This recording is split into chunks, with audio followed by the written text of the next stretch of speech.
Saya nampak ada jiran cuba selamatkan atuk, tetapi gagal sebab api terlalu besar, kata Izzat Haikal Afendi, 23 tahun, cucu kepada warga emas yang meninggal dunia dalam kebakaran 3 rumah teres di Jalan Permas, 2 Palang 4, Taman Permas Jaja di Johor Bahru tengah malam 15 Mac. Izzat Haikal berkata ketika kejadian jam 12 tengah malam, dia sedang duduk minum di luar sebelum menerima panggilan telefon daripada adiknya. Dalam kejadian itu, Datuk Izzat Haikal, Mat Aris Samar, 84 tahun, dilaporkan meninggal dunia, manakala ibunya yang berusia 57 tahun serta 3 adik perempuannya berusia antara 16 hingga 21 tahun yang turut tinggal di rumah itu selamat.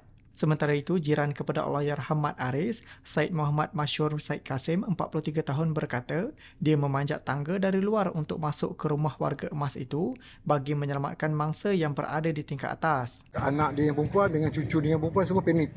Tak tahu nak buat apa. Jadi saya tak bertanya kan, mana bak dia, bak di atas. Bila saya ni ke atas, api dah terlalu marak. Asap pun dah tebal. Mungkin dia sebab mungkin dia tidur. Lepas tu bila asap dah banyak, dia pingsan. Mak Aris akan dikebumikan di Tanah Perkuburan Islam Sungai Tengkorak, Plentong pada 15 Mac.